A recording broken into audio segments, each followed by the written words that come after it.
د کفاري مسائل پر بیا وایو انشاءالله خو د هغې نه مخکې چونکې د اعتکاف مسائل دي او تقریبا سبا به خلک کېدي که نن څوک کېناسته ډېره ښه خبره ماښام نه مخکې د هغې څه فضایل دي هغه به وایو او څه طریقې دي نو اسان کار دی د ټولو نه ګران کار پکې دا دی د ټولو نه ګران چې بل د جومات د حدودو نه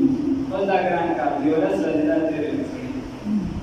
دا پکې ګران کار نور پکې ټول شي اسان دي دې ځای کې دي دغه ته کېني هلته کېني که د ضرورت خبرې کوي هغه پکې مننه دي زموږ وي دا اوسني خلک څه کوي مخکې خو هغې وربوز وایو دا وایو هغه وایو نه هغې به احتیاط دی خو دا نه وایي چې دا هغې به احتیاط دی خو دا به پکې نشته ښه آزاد ټول وګرځېدل د جومات بس صرف دغه پکې لږه سختي ده چې د جومات په دا د پکې غټ ګران کار دی جومات د حدودو نه پاک موږه او بې ضرورت لام بس دا پکې ګران کار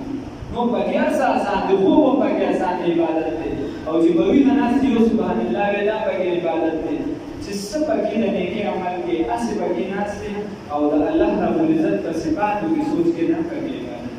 خو نه چې چپ ناست یو عبادت یې ګڼي بیسي د اعتکاف بیان د رمضان په میاشت کې اخري لسو شپو ورځو کې سنت طریقه دا ده چې بنده په جومات کې کښېني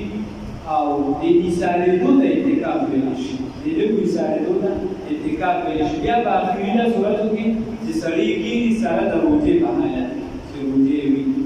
دغه لس ورځې اخري چې دی دا سنت طریقه ده د نبي کریم صلی الله علیه وسلم اعتکاف ډېر فضایل ډېر زیات دي مثال یې وي داسې نه لکه یو سوال کوونکي چې د چا په دروازه باندې پرېوځي او وایي هله به د دې دروازې نه پاسم چې ته ما زما د حاجت پوره کړي یا د څیز راکړي نو چې کوم کس د الله په در کې پرېوځي ته ووایې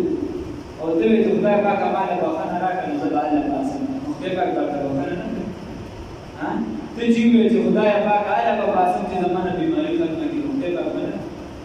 ته ووایې چې هله به پاسم خدای پاکه چې د کور دا جګړې مې ختمې کړي د کور دا حالات مې زټ دي د کور کې مې د رزق برابري راولي زما پلار دی زما مور ده زما نیکه دی زما چې دی ورپسې داسې د پلانکې کس چې هغه وفات شوي هغه ته بښنه کړي خدای پاک به این سعادت بزوری بازوری ستا نه بخشم خدایه حضرت حسن ابن علی یعنی حسن رضی الله تعالی عنہ هغه فرمایي چې پیغمبر احترام صلی الله علیه وسلم فرمایلی دي من اعتکف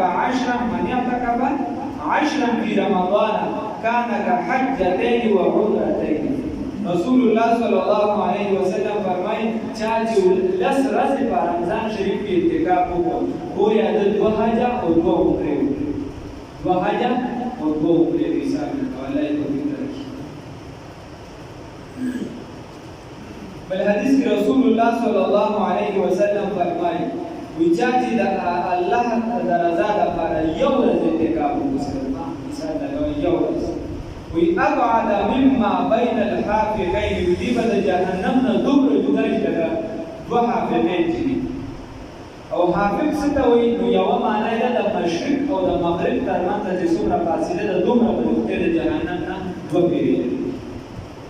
او یا د ځمکې او د اسمان ترمنځ چې کومه فاصله ده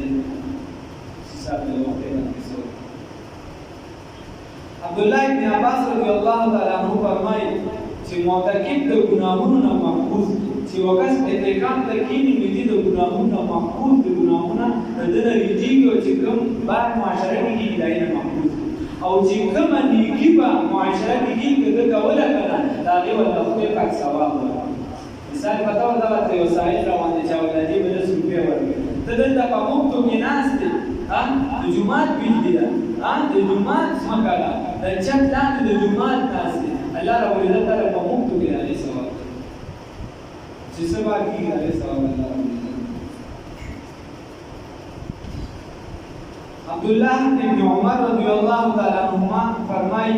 چې پیغمبر صلی الله علیه وسلم به د رمضان اخري 10 شپو ورځو کې اعتکاف کولو عبدالله ابن عمر رضی الله تعالی عنهما زوی حضرت نافع رضی الله تعالی عنہ فرمایي چې ما ته مې خپل پلار په مسجد کې هغه ځای وښودلو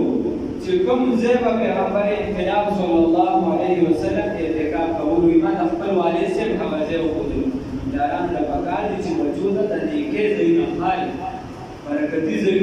سره وځي ازه د دې چې یو تا اخیری وخت کې دا جګړه وځي بل حدیث مبارک کې نافع رضی الله تعالی عنہ عبد الله بن عمر نه نقل کوي چې پیغمبر صلی الله علیه وسلم په کله اعتکاف کولو نو استوانه توبه یا استوانه ابو لبابه رضی الله عنه دا ځونه د یو ستري په مسجد نبوي کې الله دې بار بار کوي لازم کونه د دې په سترګو باندې او کتابونه د حدیثو ذکر کړه کوي الله دې تبارک وتعالى دې نصیب کړي الله رب العزت دې هر قسمه فتنه دې مجمن کړي تاسو په توجه سره خبره چې مشران خبرې دې په سړي وځي مشران رواني دې رواني وځي مشران ځان ته لګیا شي او سره دې رواني هغه باندې سړي باندې وځي کوم مجمن لګي دې په سړي نه وځي دا کوم مجمن او بدر ته لګي رواني اصل جمعه کې منډه کوي بیا جمعه ته راوړي چې بابا کوي جمعه ته راوړه منډه دې ټوپونه دې دې په دغه اجازه درته خبره ده چې بابا کوي کوي دا په شرط هغه چې بابا کوي کوي هغه لري چې بابا کوي او چې کوم بابا کوي باندې نه کوي راغلی بیا حدیث نه هغه بیا نه راوړي دا دې خبره ده نو ابو سوان ابو لبابا دا چې دا یو څلور یو صحابي نه چې رسول الله صلی الله علیه وسلم راز ښکارا شو چې هغه ښکارا شو د ځان د استنې پسې وتړل وي دا هغه کوئی بزو یعنی ځان نه خلاصو نه دي تر څو چې الله زما توبه نه قبول کړي تر څو چې الله زما توبه نه قبول کړي رسول الله صلی الله علیه وسلم وایي صلی الله علیه وسلم او فرمایي وي که چاته مال راغلی خبره د خیال غوړې ته کا په خبره دي له وګړي شي او دې ته موږ ورته دا خبره وګړي شو دې ته ګوره چې مطلب پکې څه کوي وای رسول الله صلی الله علیه وسلم او فرمایي کله مال راغلی وي نو ما بوله د بخښنې سوال الله نه کوي چې ځان الله تعالی کو مصلا او شو دي بیا ثواب پر الله رب العزت د رب دې ویلې دا یو ورته چې من ده توبه قبول رسول الله صلی الله علیه وسلم صحابو ته چې ورشي هغه ته خوشخبری ورسماوي نو دا د استوانه توبه ویل شي او توبه قبول شي استوانه توبه او استوانه ابو لبابه ورته شي سیدنا ابو لبابه رضی الله تعالی عنہ دغه صحابي اوس دا انسان په دې جماعت کې پاتې کېږي نو دې په کټ کې مثال دې شي په کول شي خبره نشته دا استوانه سری د پېښ دا یو استانه دا غالبا یا دا یا بل هغه ته استوانه سری د پېښ سری ویل شي کټ تبارې او دا چې بدابا یعنی دا رسول الله صلی الله علیه وسلم د بارا د اعتکاف د برکت جوړ شي کټ با جوړ شي په انسان ځکه کټ دي کوم اجازه شته او کله کټ نه بغیر بس مکه سمي کوم اجازه ده بس خبره ده چې انسان دې د سره د شپوکي د ځان دغه ته نه ګوري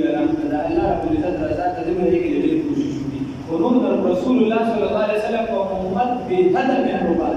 به هدف شفقت کوي چې د امت لپاره دا تعلیم پرې ولې چې رسول د تګران نه نشي چې دوی چې پکړ کې اعتکاف نشم کولای زه په لاندې څنګه یعنی لاندې پکړ کې نشم کولای او لاندې کوم رسول الله صلی الله علیه وسلم وکړ کې کړی نو رسول الله صلی الله علیه وسلم پس موږ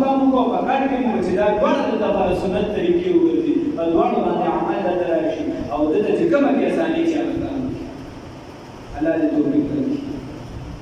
پیغمبر نبی کریم صلی الله علیه وسلم مسجد او کور دواړه یو ځای په میانس کې یو دیوال نو دا کور دیوال سره پاکه پیغمبر نبی کریم صلی الله علیه وسلم اعتکاف کوي او دا دیوال کې کړکۍ و پیغمبر نبی کریم صلی الله علیه وسلم په مسجد کې او دا کړکۍ کې به کور طرف ته سر مبارک ورحمه مستقیما انسان ته دا کړکۍ ته به کې سر ورحمه کولی شي دا په ځان دې په موما سره دا څه کولی شي که څوک دې دا کوي په جمعه کې حالت کې وساس کې مسئول د اجازه ته باندې باندې صاحب بدن ما د توید سنتي د زین په بدن تبع مقاس الله رب العزت د توید نصیب کی کوشش دي خلک اندو کې ما د توید دا د نو چې ما د بیماری د وغیرہ انسان کوشش باندې انسان پر دې کډیر سره ته نو د او بچانی کې مشران کې دې د دې کوشش وکړي